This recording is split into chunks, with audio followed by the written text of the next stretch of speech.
Good morning. I'd like to welcome everyone this morning to our Community and Neighborhood Enhancement Advisory Board meeting. Thank everyone for braving this frigid weather and being here.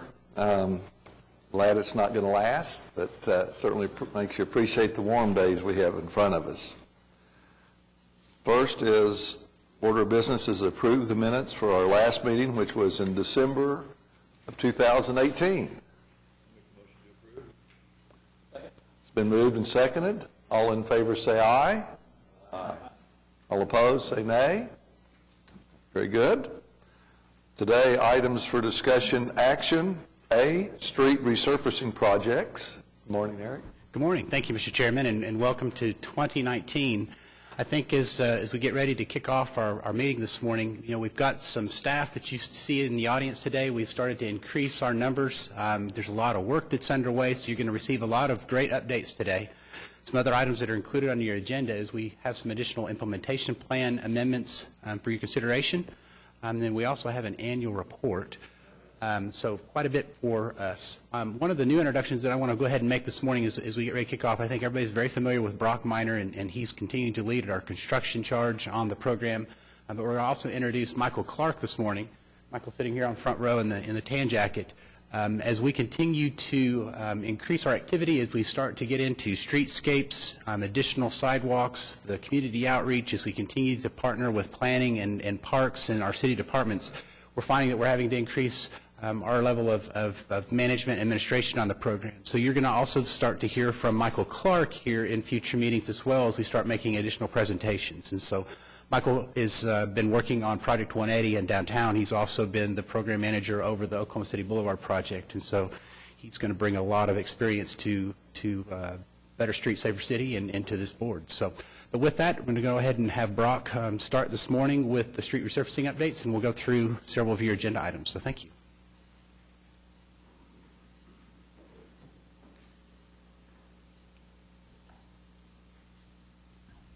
Good morning.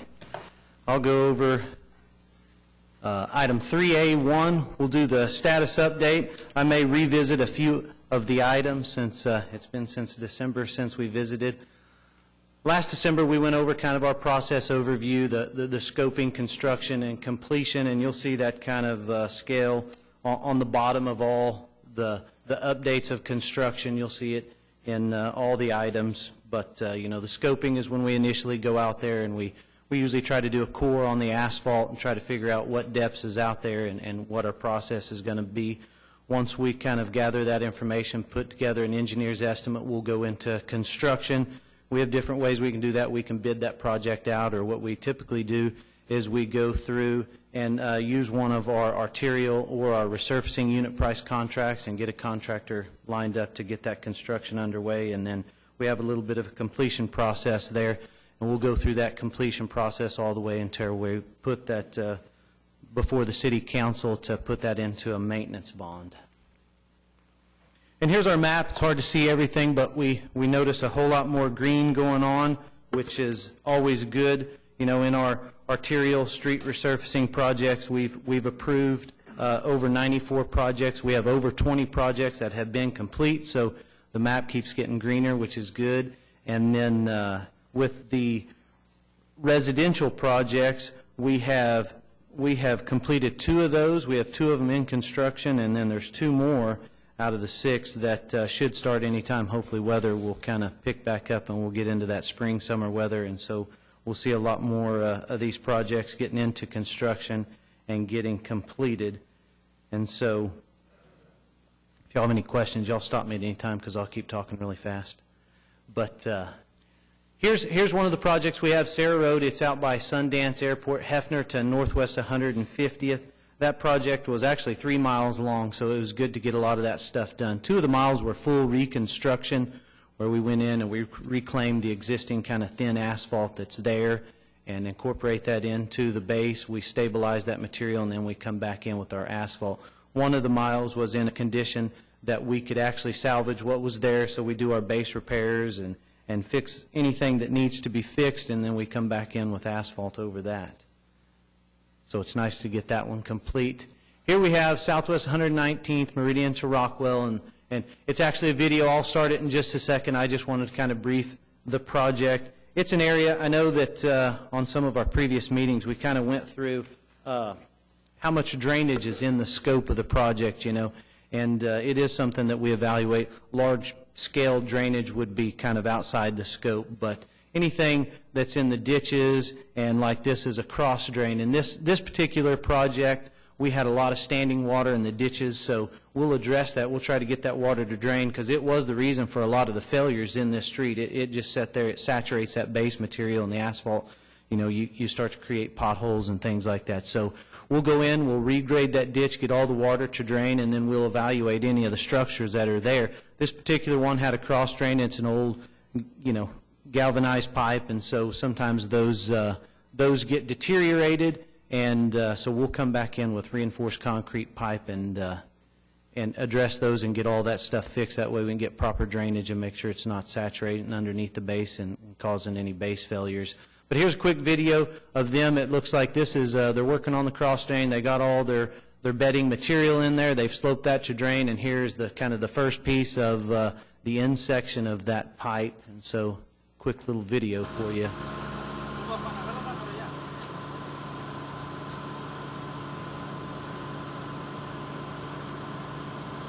You can see the fabric there. They wrap all the connections of pipe with a fabric. That way you don't get any infiltration or anything like that. Make sure it's sealed pretty tight. They have O-rings that go in there as well just to kind of stop that, but then it's kind of two ways to try to make sure that there's no infiltration of any of the dirt or backfill material, and so hopefully that'll stay as long as the reinforced concrete pipe will stay, which is practically for life. So North MacArthur Boulevard, Hefner to Northwest 122nd. This is more of our 4-lane urban roads. Those other two were more rural sections with ditches and stuff, but this is more of our urban 4-lane. It's got curb and gutter and everything, so it's one that usually we can do any of the base repairs that are needed, address the asphalt, do all the curb and gutter repairs, and mill that and overlay that. So that's another one that we're closing out. Here's one of the two residential resurfacing projects that I mentioned before. Here's a picture of one in the vicinity of Southeast 74th Street, Anderson Road to Hiwassee. It's more of a rural subdivision, and so on this particular one, the paving was in condition that we could go out there and do our patching and do any of our base failures and overlay that asphalt. So that's turned out really, really good, and I'm glad to see a couple of the residential ones go off. Here's Martin Luther King Avenue, Northeast 23rd to Northeast 36th. I think I've had this in the presentation before. Most of the times I showed there at Northeast 36 the concrete intersection in that area. They go in there and they fix those panels that are broken up and try to keep that area concrete. But I didn't want you to forget that there was some asphalt on this one too. So this was our normal urban one where we were able to mill and overlay that, and so it's good to get that one closing out. Here was the other residential. I should have put those together, but here's the other residential project that we finished out. It's in the area of Eastern Avenue, Britton Road to Hefner Road. This one was unique. It had several different paving conditions in there, so we did have to do some full reconstruction in some of the areas, but then some of the asphalt was in good enough condition that we could do the base repairs, come in and overlay that. And then just so happened there was a couple of gravel roads out there, so it's always good to get fewer gravel roads out there, so we were able to come in with asphalt over that one. So there were some cross-drain issues too on that one that we got an opportunity to address. This next part of the update is going to be kind of some of the revised budget sheets, and you'll see that. I put the revised budget sheets in the implementation plan, the updated implementation plan. But here's 4 projects that we do an initial estimate. We go out there and we kind of evaluate that, and through visual inspection we get a pretty good estimate on that. But from time to time when we get out there and we do the cores and we find out the asphalt is thinner than what we want, usually if the asphalt's oxidized and it has some cracking and things, we try to mill that off, get down to some better asphalt, and we come back in with a whole lot better asphalt, and then we can seal that area off and there's no water infiltration. The I-35 service roads from, northeast 23rd to northeast 36, those particular streets were very thin of asphalt. When we got out there and cored, we realized, well, we can't really mill anything off. We'll mill all the asphalt out. So that kind of turns into a full reconstruction project, and our initial budget just didn't have that. So we're going to have to up those budgets a little bit. Southeast 44th Street from Hiwassee Road to Henny Road is the same condition. A lot of that, some of the asphalt's out there we can salvage, but a lot of it's really thin and it's kind of just, it's beyond repair. So that one will also have to be more of a full reconstruction, so we'll have to update the budget on that one. And then the fourth one on the list is Northwestern Avenue, Britton to Hefner. The actual intersection is 96th Street. From time to time we get up there, and I've explained, in all these projects we try to update the traffic signal, the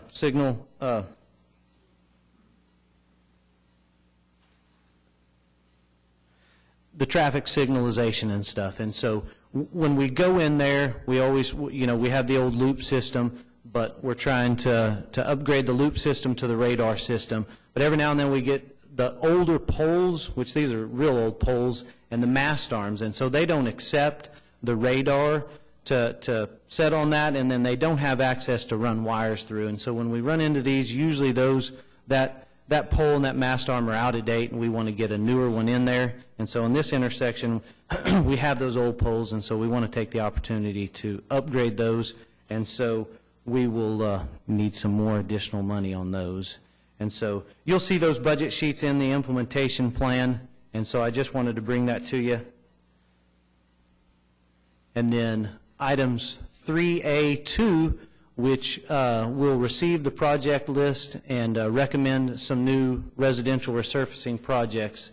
Kind of to revisit this again, in December, we took our prioritization method, and with the new program, we kind of made some minor changes to the arterial prioritization method and the residential prioritization method.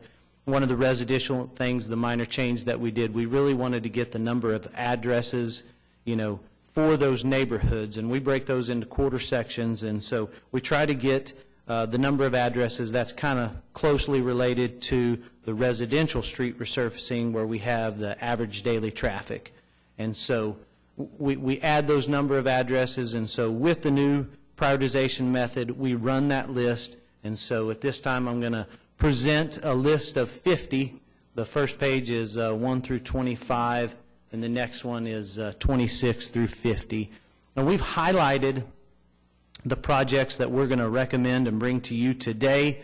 When we run this list, just like in the arterial, a lot of the 2017 projects, they're going to be on there, those 2017 bond projects. So all those 2017 bond projects, they're going to be high on the list because they were obviously in need of repair, but they've made it onto the 2017 bond list. So what we do with those is we immediately go out there, we realize it's on the 2017 bond, we'll evaluate the asphalt in the area, and if it's in a condition that it can hold off until the projected bond sale of that project, then we'll move on down the list and go to the next project. If it's in such a disarray that it needs to be addressed immediately, then that's when we're going to bring that to you.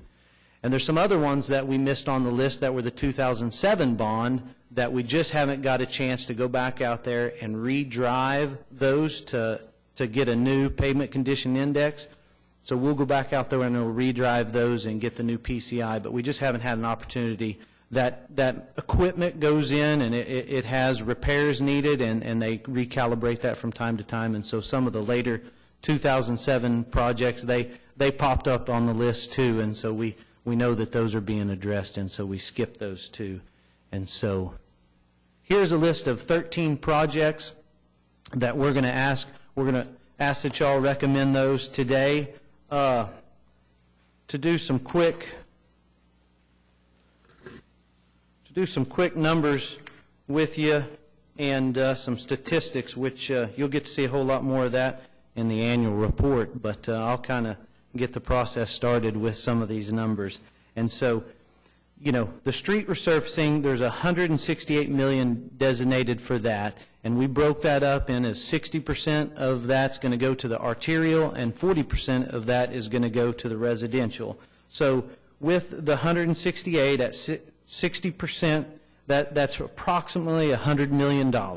And so on the arterial, we've approved $80 million so far with the 94 projects that we've done. So that puts us right at about 80%, which the residential was falling a little short of that, so we really wanted to bring that closer to that 80%. We could keep those really closely related. And so with the 168 million at 40%, that's right around 67 million. And so that 67 million, the first 6 projects we had was around 20 million, and so today we're going to recommend these 13 projects for 38 million. So that'll bring us up to 58 million, and 58 million of the approximately 67 puts us right at about 86%. So that's a little higher than where we have on the arterial, but at least that brings the residential closer to where we want it to be. And so I think I have a map of those. And as you'll see, here's a map of those 13 projects and their locations. And so I think at this time the way I wrote that up is for y'all to receive and recommend that list.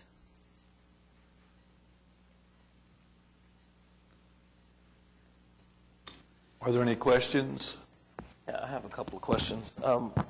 Do you by chance have a map of what's been previously approved, similar to the one that we're showing now? We do. That first map, that status map that we have, that has, if you want me to flip back to that, I will. It's the first status map. You know, at first I was kind of bringing a list of projects, and so, you know, the first thing I always try to get to is a map. You know, I think, okay, well, I see the list, but where's the map? And so here is a map of what we've previously approved. I guess on the next, you know, if these are recommended and approved, then they'll make their way onto this list, and then it'll show them as future projects. Okay. But I don't have one incorporated, but I can get that to you if need be. Yeah, no, I mean, it's fine. The visual kind of helps me. It might be helpful in the future just to have that comparison of what we've approved already, especially when we're looking at what's proposed new. Absolutely. So it's just helpful to kind of be able to see it. But okay, so that's helpful. Thanks. I got a little bit lost, I think, in trying to understand the ranking system. So, and I think you highlighted a couple of different factors that were on this list of 50 projects. And so I just want to make sure I'm understanding it correctly. So some of these projects are 2017 bond projects. Some of them include 2007 bond projects. And then the ranking, the number ranking that's out to the left side, what is sort of, what's dictating the order that they're actually in as far as the number ranking here? The number ranking is the prioritization method. So that prioritization method puts in all that data that we approved and we kind of briefed over.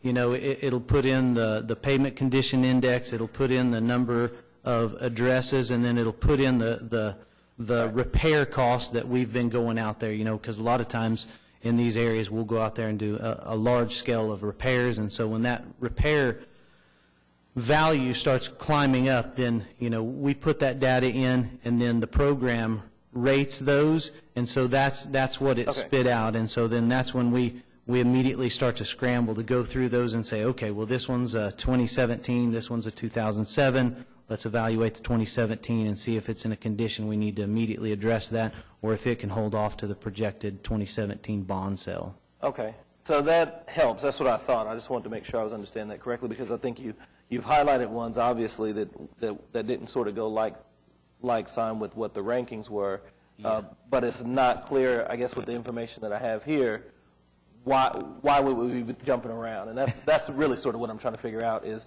not that I disagree with it, but I just want to sort of understand the logic based on what I'm kind of seeing here on like why we would skip the first 2 ranked projects, do the third one, then skip the fourth one, you know, that kind of thing. No, and that's why I was trying to explain it the best I could. You know, when those projects, the 2017 and the 2007, because of the condition that they're in, they still, all the values that we have, all the markers that are on there, they're going to immediately put those high on the list. And so a lot of the 2007 ones, and I could have put that, this spreadsheet, it goes out a whole long and it has all kinds of data. But if that's something that you want to see, I can definitely kind of put that on there. I can put, when we skip one, if it's a 2007, if it's 2017 bond, and try to make that a little more clear. Yeah, I apologize. I think that would actually, that's probably where I was going with this. I think that would be really helpful for me, just because in my head I'm trying to just kind of keep a tally of what we're doing and what we're doing where. And obviously there are hundreds of projects, so I'm only going to probably be half good at doing that. But any note that kind of says, this is why we're, this is kind of how we got here will help. Yeah, no. Yeah. So basically, we've prioritized these 13 to start of the 50, and that's the recommendation you're giving for us to put forward today. Yes. And that'll also be, I put the recommendation there, but that'll also be a part of receiving and recommending the March 2019 implementation plan. On the economics, for residential, the total is 67 million. Is that correct? Yes, yes. And we've already approved and are working on the first stage of that, which is 20 million, and this is 38, which gets us to 58. Correct, and that's right around 86%. Okay. Any other questions? Yes.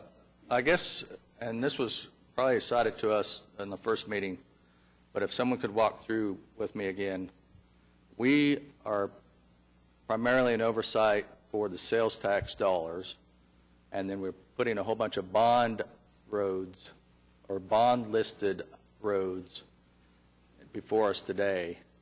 Can you kind of walk through, or maybe have someone else walk through with us on what we're truly able to say or not say as far as recommending this list? Because when you put bond items onto a sales tax committee, we lose the power of saying those future dollars go here, because we won't be around when those final bond dollars are committed to. Does any of that make sense, and does anyone want to address that?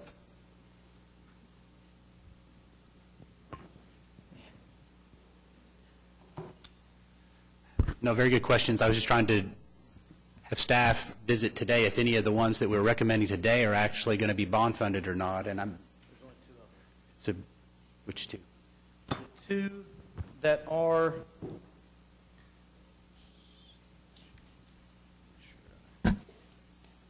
Well, you had mentioned earlier bond 2017 and the 2007 bond. so the two projects that, and I think that in your agenda packet, those lists are probably a little more clear, which it'll be number 8 and number 9. One is the area bounded by the North Kelly Avenue, Northeast 23rd Street, Martin Luther King, and Northeast 36th. That is an actual 2017 bond. And then the other one is number 9, and it's the area bounded by Santa Fe Avenue, Southeast 44th Street, South High, and Southeast 29th Street. So we're going to recommend the bonds be let for that, or we're recommending from the sales tax monies we're supposed to be working with? So I think to try to maybe summarize a little bit better, you might recall when we first started the program and we were working through some street prioritizations, I think we realized that in the 2017 bond, when we went through the community outreach and we went through the sorting process, when we get these lists, it's the worst streets based on the prioritization. And we tweak some of the prioritization with the better streets to make it a little more tailored towards our sales tax. I mean, you're receiving those lists today, but still those worst streets are showing up at the top of the list. And a lot of those worst streets, not ironically, but just because of the worst, are also bond projects. The bond also looked at those worst streets as well. So we're continuing to go forward and show those lists of the city's worst streets based on prioritization. For your recommendation today, yes, of the 13 that are being recommended in residential, 2 happen to be bond. And I think probably based on what Brock had updated, either their years of planned bond sale are so far out and the street is so bad, it would be in the best interest to have this board consider doing it early.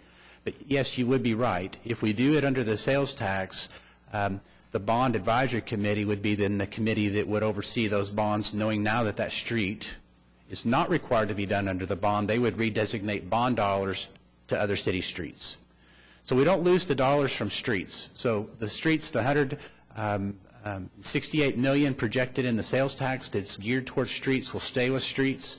In the bond issue, which is nearly $500 million of resurfacing, it will stay with streets.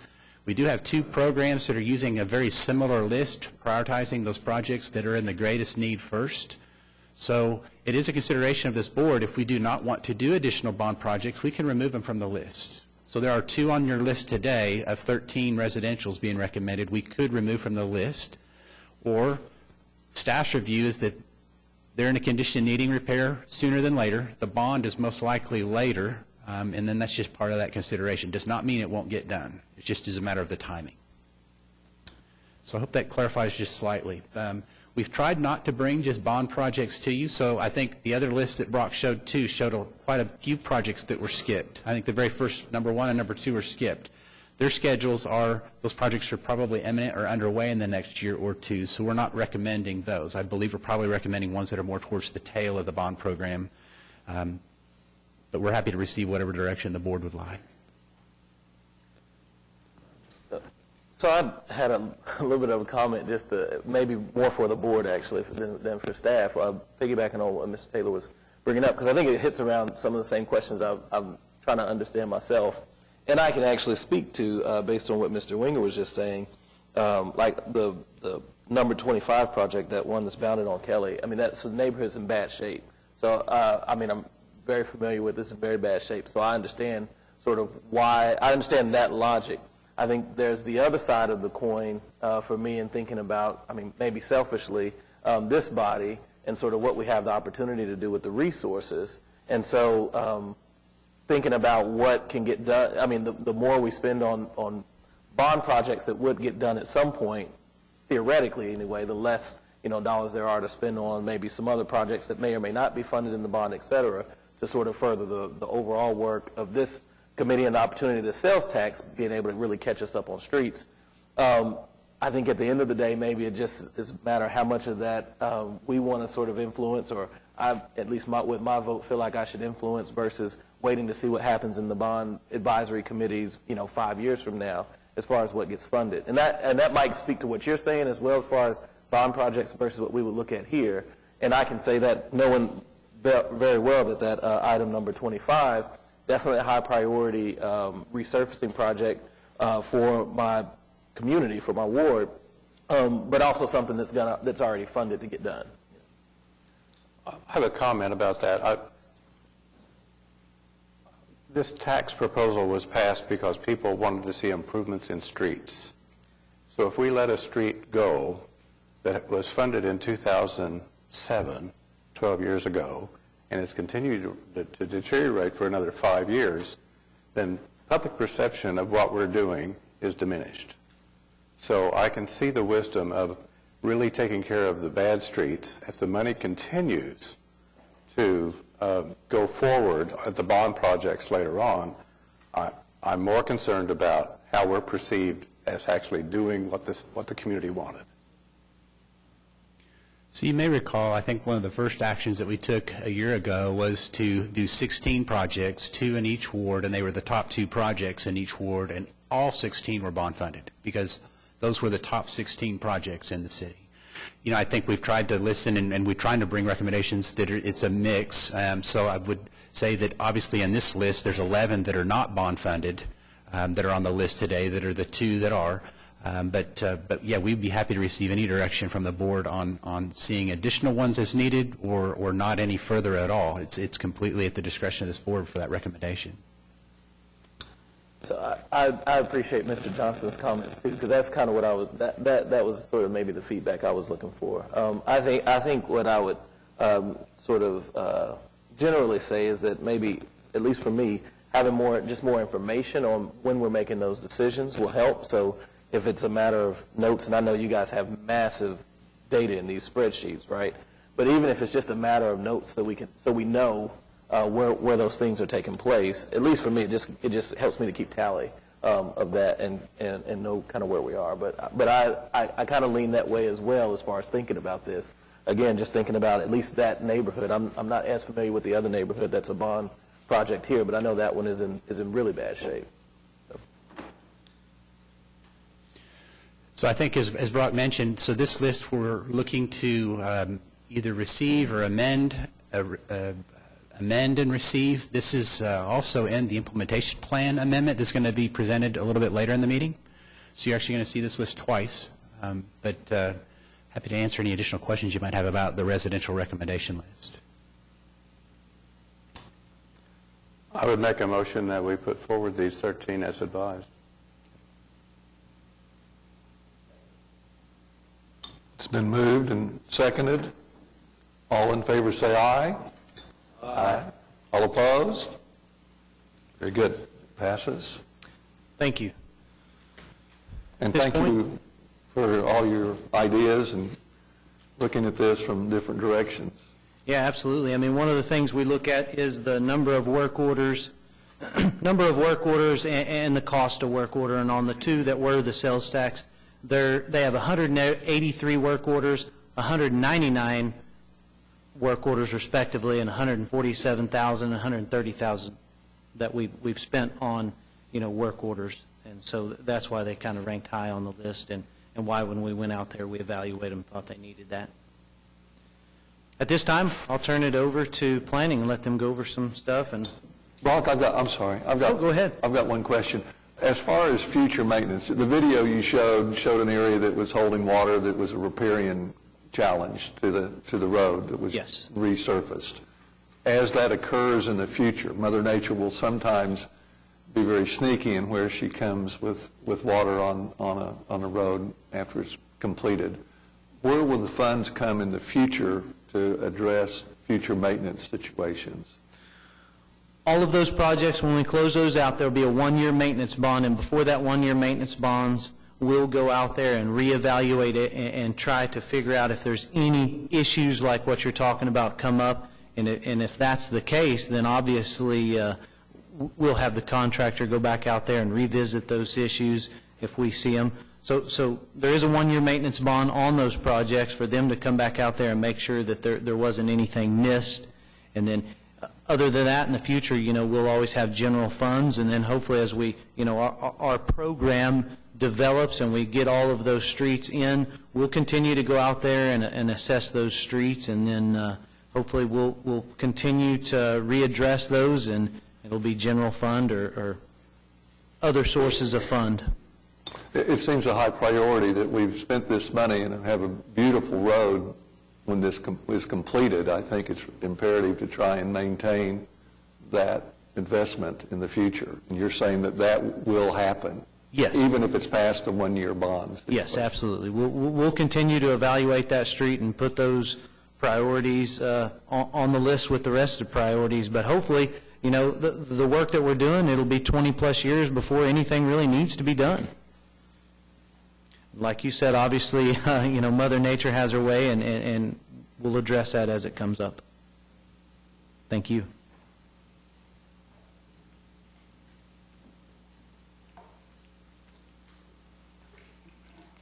Good morning. I'm Lakeisha Dunbar, Transportation Planner. I'm sure you're used to seeing John Tankard. As some of you may know, he has taken a position with another agency, and so I'm stepping up in the role of doing the presentations. As Eric mentioned earlier, there's a lot of turnover going on in the city, and some moving around, and we have new staff, well, not new staff, but probably some faces that have moved into some old positions. So I want to introduce Maxton Harris as our planning assistant planner. He is taking over the position for John Tankard. And so our team keeps growing. As Eric mentioned earlier, we've added Michael Clark to our team, and there'll be plenty of others going forward that will be added, such as we've currently had, I believe I introduced last meeting, Josh Malwick with Atkins Consulting, and then we'll be hiring on more consultants. So this team just continues to grow. I'll be presenting on the street enhancement projects, item 3B, item 3C, item 3D, and item 3E. The status of the street enhancement projects, just a reminder that the board has already approved 8 projects, so I'll be talking about the first 8 projects. And then, so with these projects, the board has already allocated $24 million. The total allocated is $24 million, and of that, the board has approved $16.4 million with these 8 projects.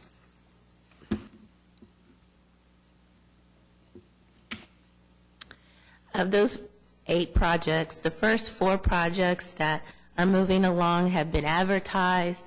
These are the Paseo, excuse me, the Paseo area projects, the North Portland Avenue project, the Northwest 39th Street area, and the Stockyards area. In these 4 projects, 20 proposals have been received for these projects, and we've narrowed down the consultants to 8. Interviews were held last week, and the next step will be that these, the top selected consultants will go before council to negotiate contracts for them.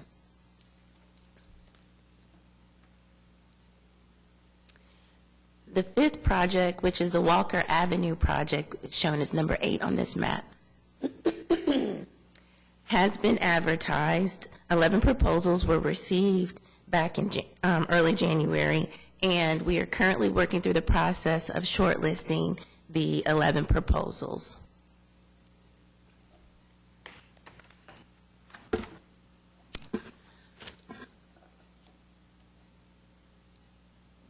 Of the street enhancement projects, there was a total of 11 projects that were brought before the committee back in the fall, and there were 3 of the 8 were approved, have already been approved, and then the last 3 are these 3 projects here: the 10th and Vermont, the Northeast 23rd Street area project, and the Plaza area project. I'm sorry, these have been approved.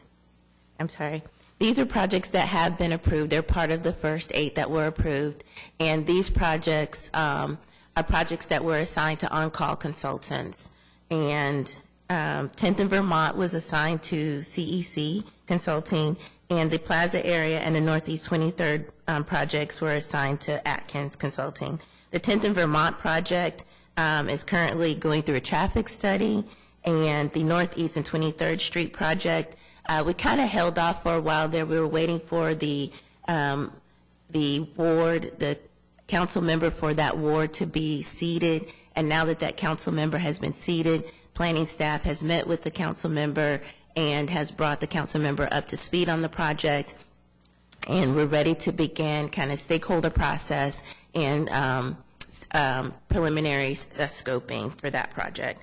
And then the Plaza area project, district stakeholders and staff have done preliminary scoping for that project. Sorry about the mix-up there.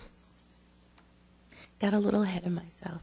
Now, these 3 projects are the 3 projects that have not been approved yet by the board. And they are the Meridian project from Northwest 16th Street to Northwest 26th Street is what we proposed back in the fall. And then there's the Auto Alley project, which is the area along North Broadway Avenue from Northwest 4th Street to West Park Place. And then the Northwest 10th project is from Rockwell to Council. We want to bring these 3 projects forward to receive and recommend for funding with the March 19th implementation plan.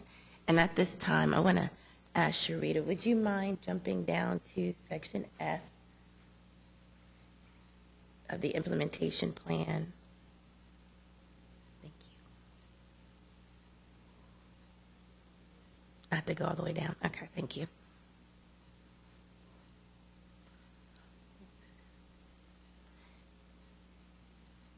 I wanted to show you the table that has the estimated cost for these projects. The Meridian project originally was scoped from Northwest 16th to Northwest 26th Street. We do propose that we consider taking this project up to Northwest 30th Street, and I can give an explanation on that in just a moment. The estimated cost for this project is just over $1 million. The Auto Alley project is estimated at $2 million, and the Northwest 10th Street project is estimated at just under $900,000. We want to bring these projects forward now because we understand that it takes a while to get these projects going and get them under contract. So we want to go ahead and ask for your approval. I recommend that you approve these projects. And with the addition of these projects, that will allocate 100% of the street enhancement projects funding.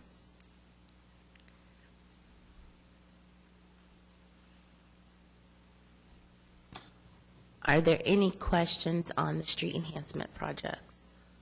Yes, ma'am. You mentioned there are 11 projects. When you mentioned 11 projects, have they already been approved, or? So there were total 11 street enhancement projects that were originally brought forward to the committee. And of the 11, the first 8 were already approved. So you've already approved these 8 projects here. And so the 3 projects that I'm bringing forward that we're recommending for approval will take us to the total of the 11 projects. And that's the grand total for? That will take us to 100% of the allocated funds, which was the $24 million. Thank you. Yes, sir. Move to receive and recommend this item. It's been moved and seconded. All in favor, say aye. Aye. All opposed? Passes. Thank you. All right, thank you. I'll also be presenting on the item 3C sidewalk status update. Again, just a reminder of our team, and this may grow also. Our project status here, just as a reminder that for the sidewalk projects, we look at them in different categories as it relates to areas, the downtown area, the park areas, the pedestrian priority areas, the school areas, and the transit areas. For these projects, for the sidewalk projects, our CEC is the on-call consultant. Of the downtown projects, $1.2 million was allocated for downtown sidewalks, and the committee has approved 100% of that, of the allocated funds. The area here just shows you kind of the general area bounded for the downtown area. We don't have mapped for you the actual locations and the implementation plan, and that's just a reminder that most of these areas are to fill in missing gaps for sidewalks, repair damaged areas, and upgrade ramps at intersections. And the downtown projects are still in the preliminary scoping phase. The access to parks area, here the board has allocated $2.4 million, and 54% of the 2.4 has been approved for the parks areas. This includes 18 project locations, which are essentially just 18 segments of sidewalk throughout these 4 areas, and it's estimated at 3.26 miles of sidewalk, just over 17,000 linear feet. And here we have the Woodson area and the DeLisi Park area. These 2 areas, there are some encroachment issues that the consultant is working through, so they're still in the right-of-way coordination phase here. And then the Sellers Park and the Denison Park areas, a purchase order has been issued and is expected as of March 1st that these projects are funded to get under construction. I had a question. Yes. On these projects in the park, are those all accessible? Will those make all these parks fully accessible with the sidewalks?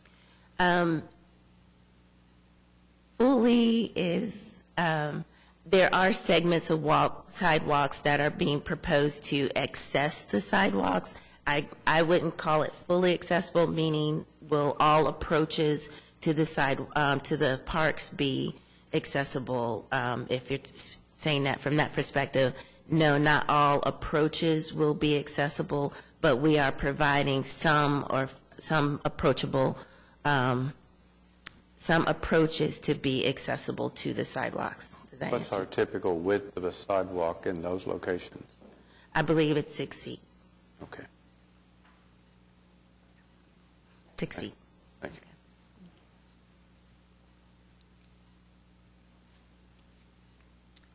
So our pedestrian priority areas, we've allocated $14.4 million, and 54% of that has been approved by the board. That includes these 5 priority areas, and including in those 5 priority areas are 34 project locations, again, segments of sidewalks, estimated at about almost 19 and a half miles and just over 102,000 linear feet of sidewalk. The Stockyards area and the Southwest 29th Street area projects, again, there are a few encroachment issues there, and the consultant is working through the right-of-way coordination. The MLK 23rd area project is a 50% design, and in the Windsor area project, a purchase order should be issued, I believe, of the 1st of April.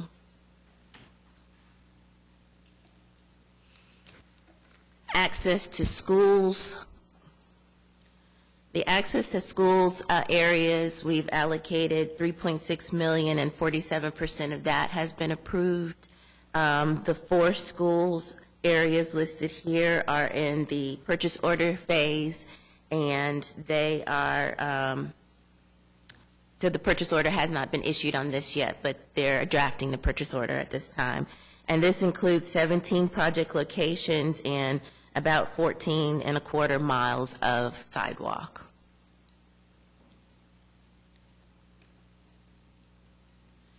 The access to transit areas, of the $2.4 million allocated, 59% of that has been approved, and that includes the 5 listed areas here, and these projects are still in the preliminary scoping phase. This includes 10 project locations and an estimated about 3.5 miles of sidewalk. When you say transit, are you talking about the buses? Yes, sir. Yes. So these were transit area locations identified through Bike Walk OKC. I don't believe at the time we had identified for streetcar. It was not fully in place at the time of the Bike Walk OKC, so it may not have included those.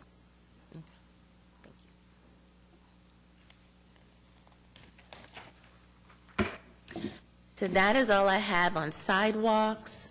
If there are no questions on sidewalks, I'd like to move forward on item 3D, bicycle facilities. Here, our team, again, continues to grow.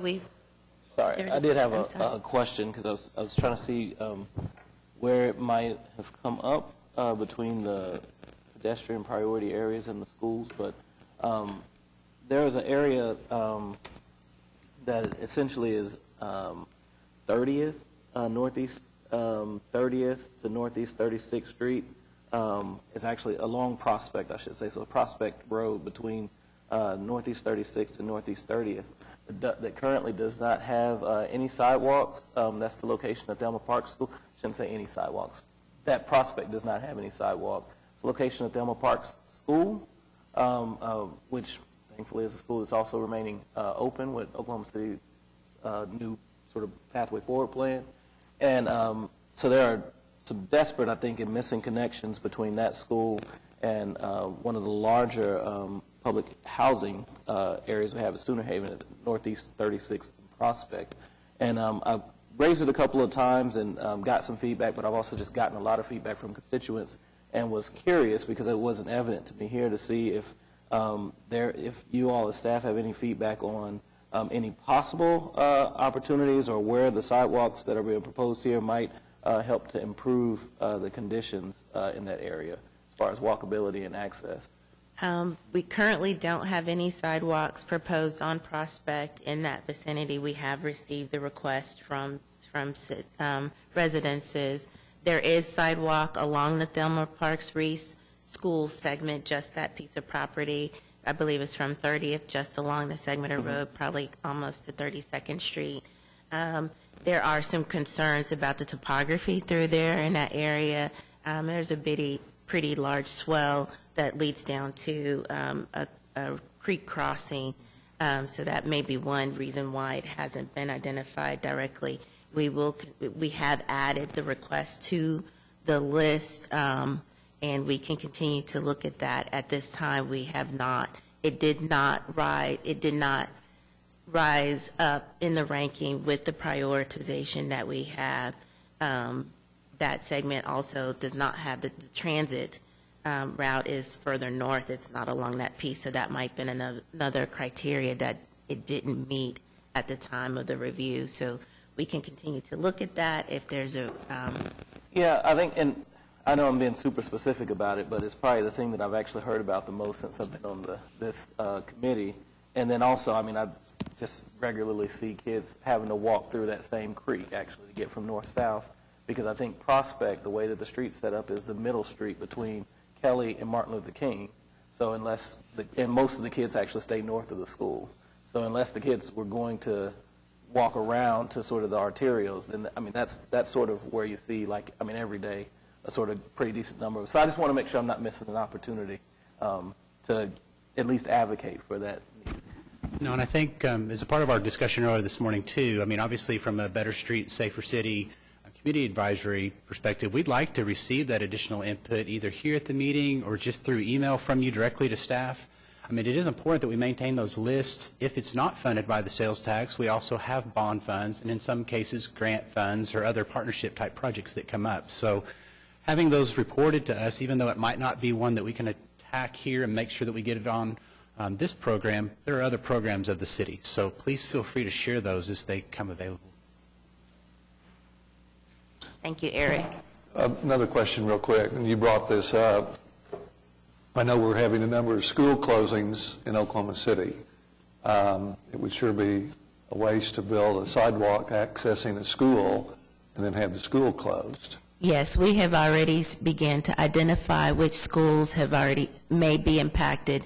We've identified that there are no schools that are proposed to be closed that are currently funded with the in the sidewalk list, in the school's priority sidewalk list. We've identified those.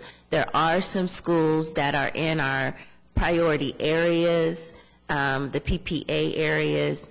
There, I believe we identified 3 that are proposed to be closed. However, the sidewalk that we're proposing would still benefit the community. So the example that you asked earlier, there was one school that we are proposing sidewalks that are right adjacent to the school.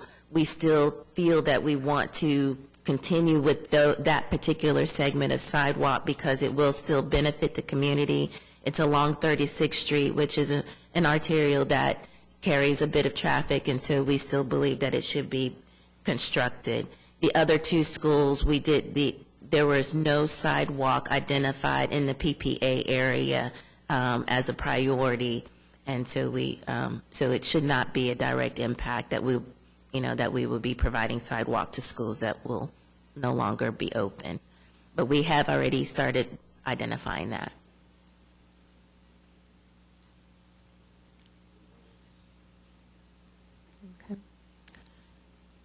So moving on to item 3D, bicycle facilities, status here.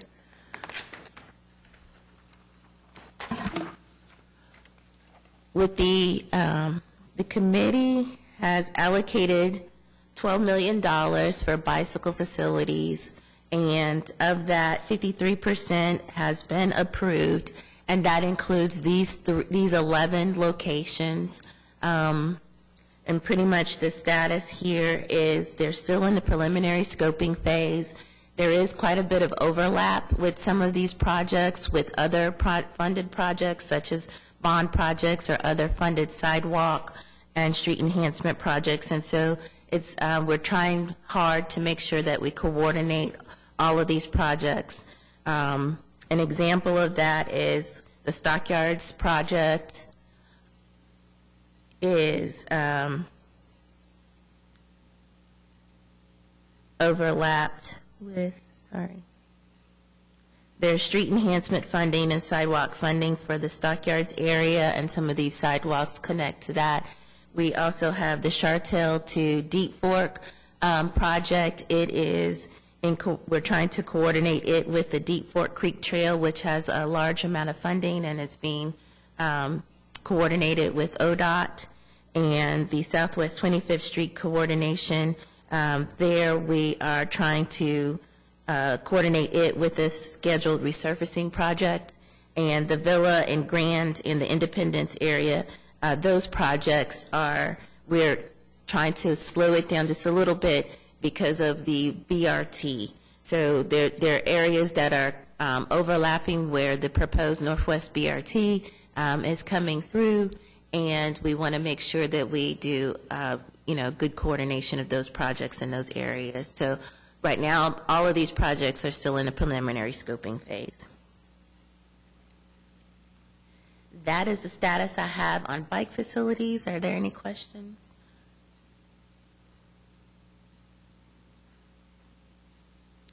Okay.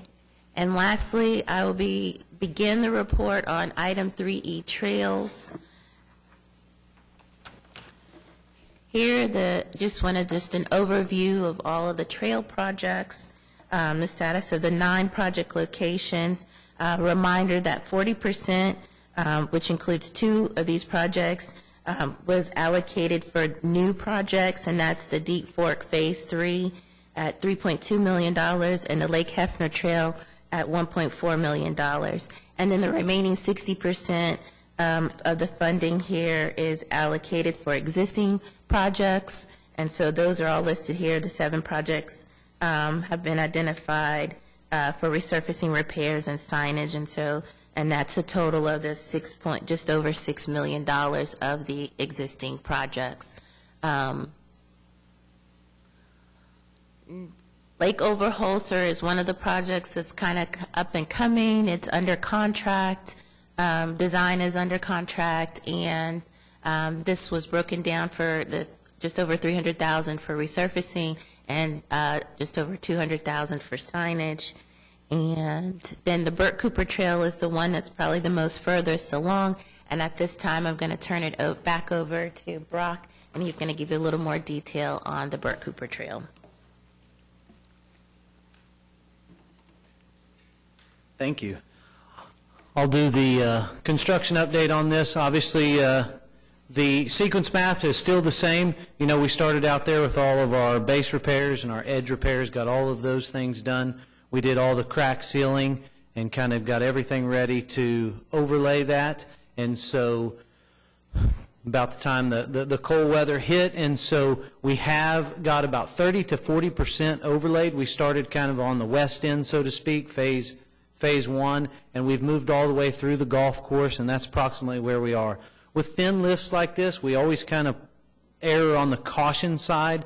With cold weather, if you have a larger lift, 2 inches or greater, you can come in there, and if it's 40, 45 degrees and rising, you can get in there and make some progress. But when it's a thin lift like that, anytime it's an inch or less, we really like to see the temperatures be 50 and rising. That way it doesn't cool off too quick.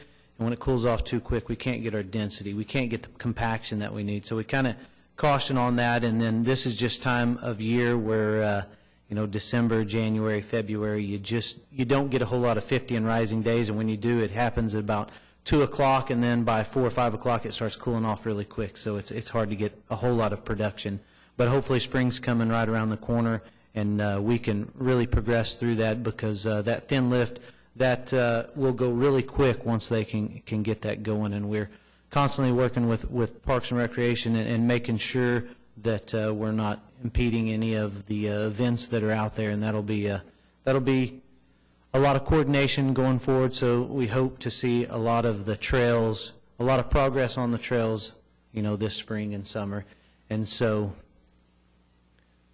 I promised you that I would try my best to make sure the drone video that we had for, showing some of the overlay on Burt Cooper, I would bring that back to you, and so we did, and so hopefully everything goes good and we can watch a little bit of the drone video, and hopefully we can bring some more of these back to you. Kind of shows the progress going on, and then the drone will kind of pan out and you get to see the lake and all the progression going on.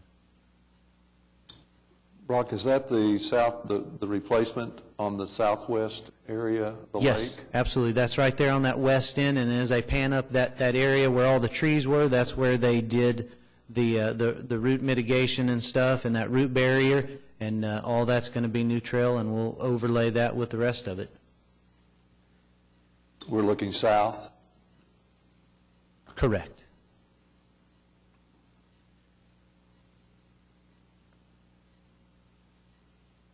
So short and sweet, when you make them too long like that, they're hard to load, but hopefully we can bring more and more of those back to you and show some neat videos and stuff of some of the construction going on.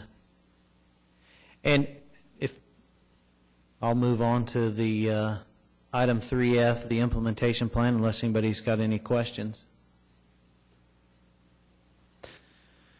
And this is just kind of a recap of the things that we went over. Obviously, the residential resurfacing, those will be the 13 projects that we ask. We also, there's that map, and then we also have the budget sheets for the arterial resurfacing projects where we revise those budgets.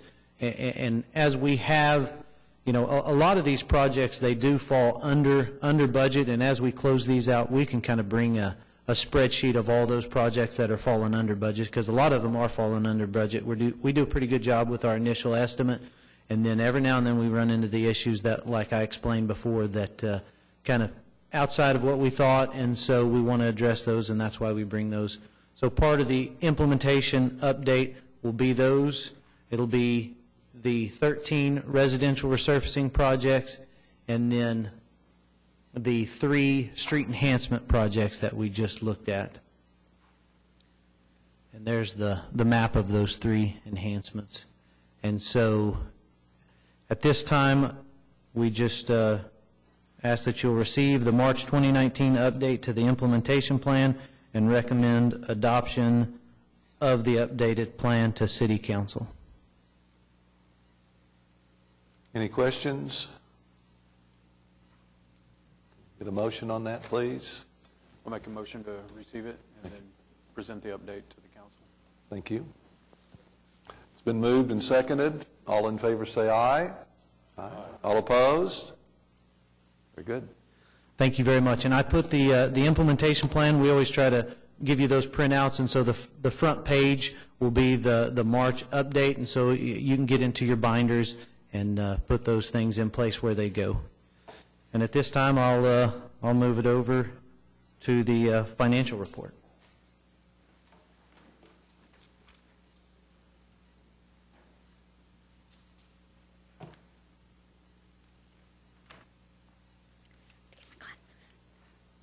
Good morning, Erica Vanderslipen with the Budget Office, and just here to present the financial summary. For February revenues, as of February 21st, 2019, we had sales tax collections of $9.7 million. Overall to date, we have revenues of $116,875,551, which is 6% over our original projections. So we have maintained 1% over our projections throughout. Expenditures to date, we have allocations of $89.6 million. Total encumbered, which means it's been awarded to a contract, is $35.6 million. And expenditures to date is $14.3 million. Are there any questions? Okay. I believe this is an action item, so it needs to be accepted. Move to receive report. A second. It's been moved and seconded. All in favor say aye. Aye. All opposed? Thank you. Thank you.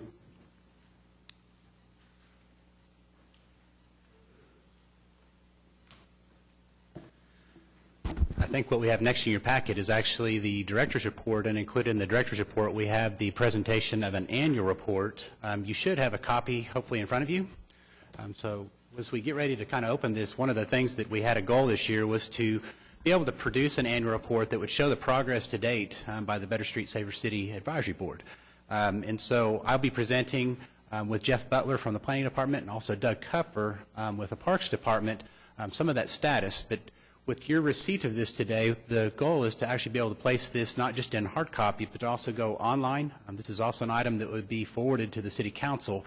And we've got a PowerPoint that I can outline just kind of some of the components in that. But if you follow, you'll kind of see a lot of the same graphics that I'm putting on screen are exactly, basically the graphics that are also included in the report.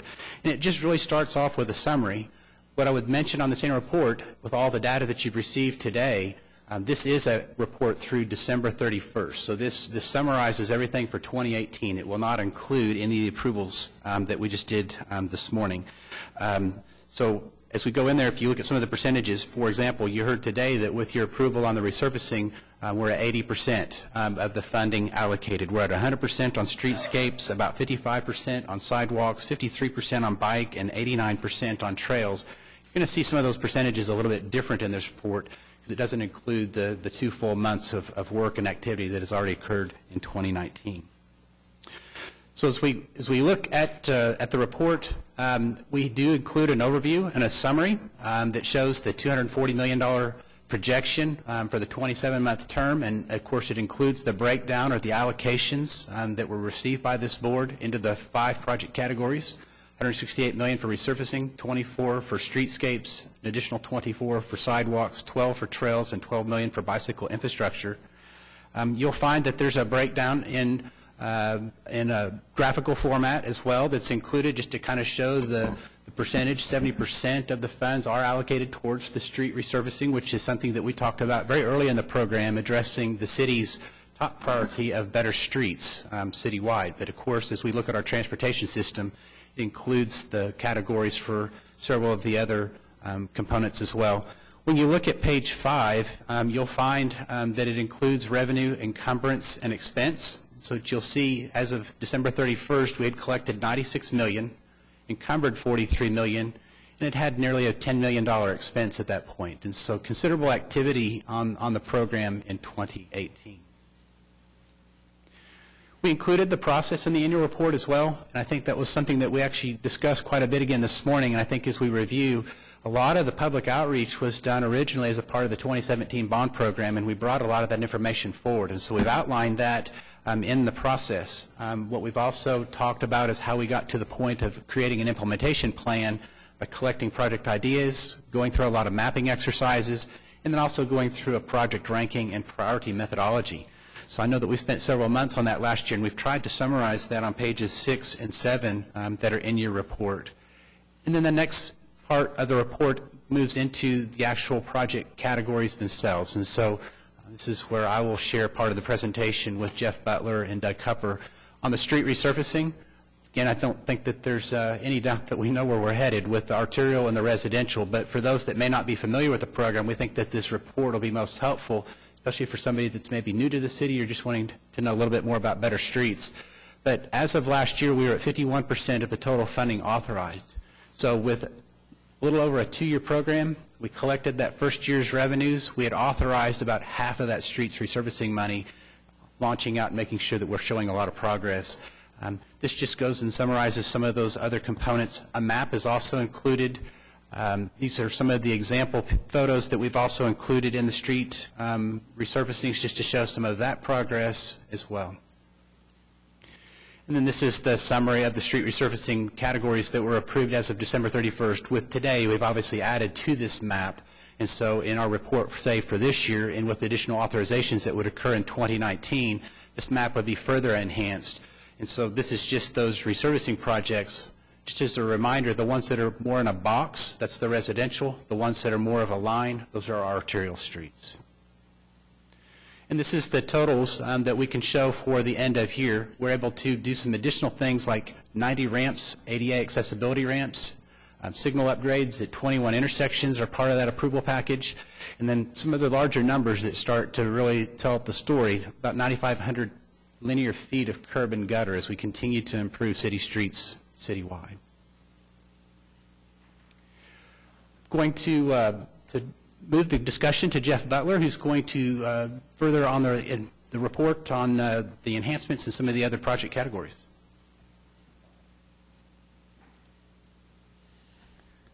Good morning. I'll cover street enhancements and a few others, sidewalks and bicycle. I'll keep moving quickly since you're all well aware of this information. But it does present the highlights, things that we've done over the past year, and I would like to present that to the public, as Eric mentioned. So 81% of the total funding for street enhancements has been, well, as of December 31st, had been authorized, as you know. And as you know, we now have 100% authorized, or will soon, once it goes to council. Street enhancements, as you're aware, there are lots of things that can be included in a street enhancement project. Some are fairly basic and functional, and some include more amenity type things, street furniture, markings, and more, I guess, aesthetic treatments. And here's the full list as of December 31st that were approved, scattered throughout the core of the city.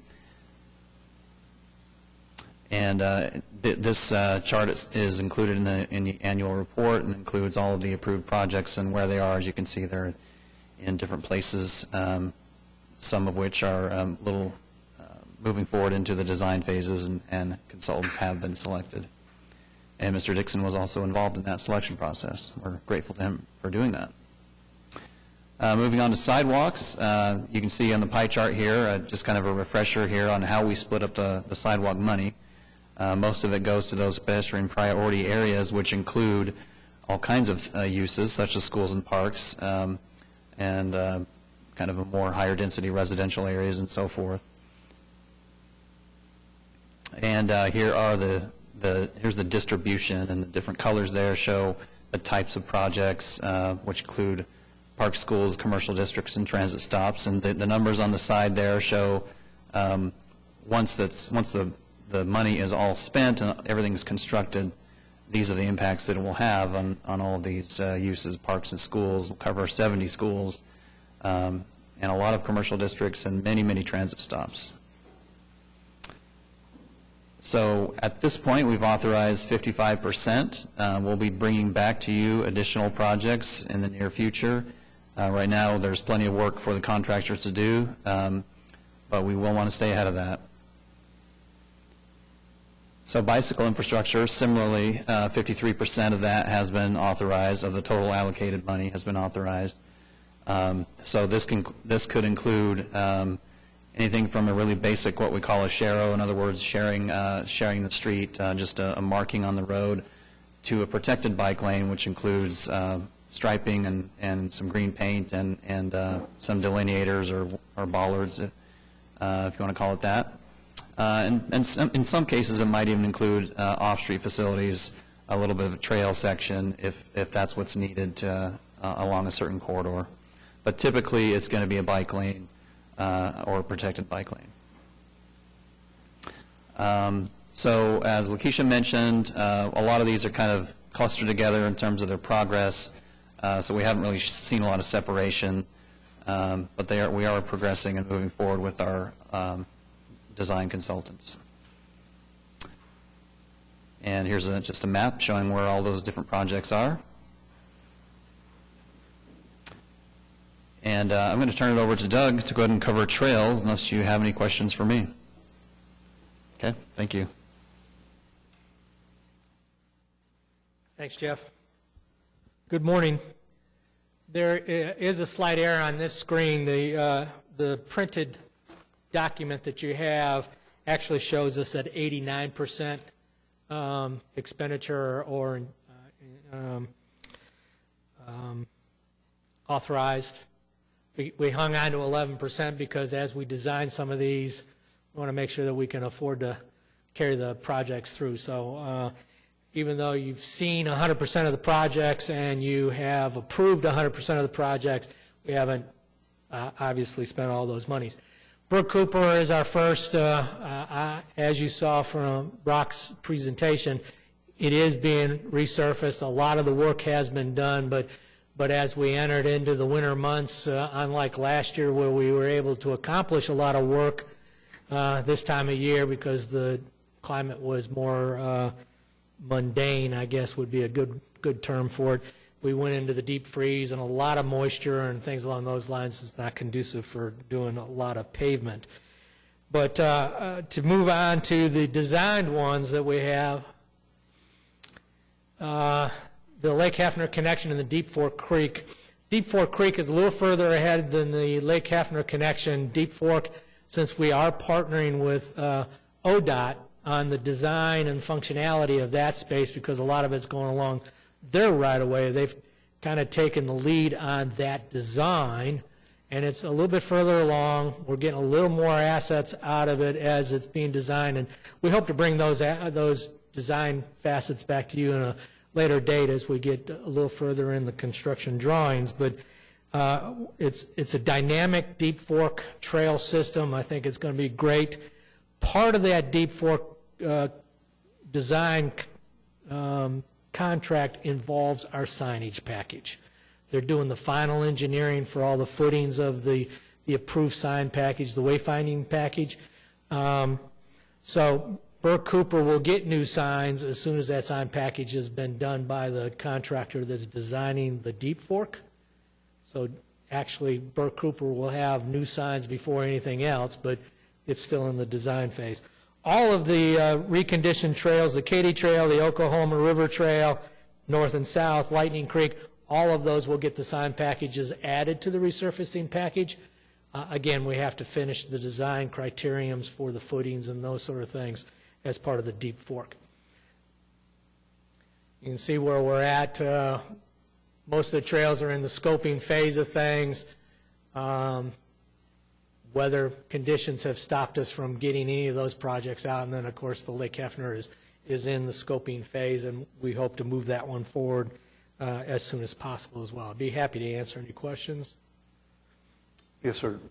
The Deep Fork project, any idea on when that would be completed?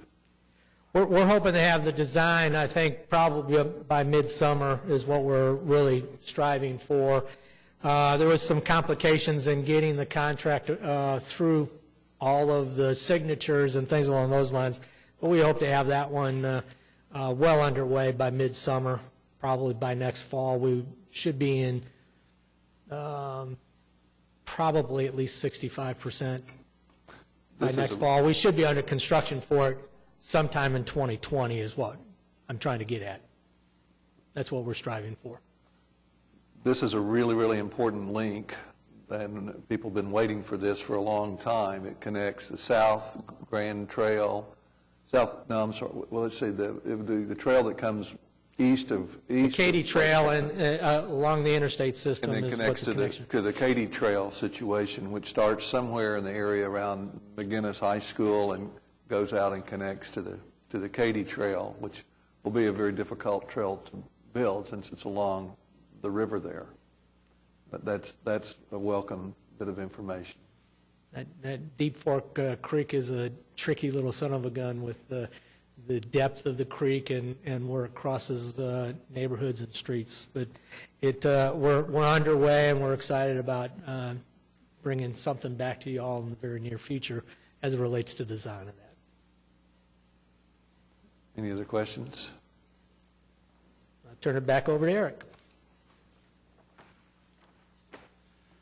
So I think to wrap up your annual report, if you look at pages 18 and 19, we've included on the screen a summary of all the project approvals that were included in this report and are part of our 2018. You'll see that there's 90 miles of resurfaced arterial streets, 37 residential, 7 miles of enhanced streetscapes, 30 miles of sidewalk, 32 miles of bike infrastructure, and 42 miles of enhanced trails, and those are reflected on the map that you see. So when you really combine all the efforts that this board has made in recommending items to council, I mean, it's been a lot done in about a year's time. So what you can expect moving forward, we have this year ahead of us to finish up the approval process, but I think as you kind of see meetings move forward, you're going to see that we're going to have a lot more specific design updates. We're going to have a lot more progress, being able to show hopefully a lot of more in-field photos, things like that. We're going to continue to reach out to you to participate on consultant selections when we're engaging consultants. So appreciation to Mr. Dixon for participating on our last round of selections. It does take some time and effort, and we appreciate that. If we reach out to others that are participating as well, we appreciate you in advance. But you can expect to see, say, in next year's annual report, almost a doubling of the numbers as we finish up the approvals and the processes and as we go through those final list selections for the different projects. With that, I can answer any questions you have about the annual report. My special thanks goes out also to Shannon Cox. I think many of you have seen and met her. She's sitting here on the front row in orange. She was the designer of the report. And then Jeff Butler, the Assistant Director of Planning, also participated quite a bit with a lot of the information. But again, it's a huge staff effort to be able to put these types of reports together for you. But credit to both of them, and Shannon especially for just getting us organized and to wrap up our year. Can answer any questions you have about the report. It's a great looking piece of work. Thank you for your efforts on that. One request in the future, if you have pictures of cyclists, let's make sure and put a helmet on those folks. Just that message there. Very good. Yeah, I don't have a question. I just echo those same comments by Mr. McKnight. I think this is it's a really good piece of information to help, I think, us and probably you guys too explain what's going on. Yep. So you'll see this presented to City Council here in March, and with the Council's receipt of that, we would immediately publish this online for those to be able to download immediately and take advantage of all the information as well. So, thank you.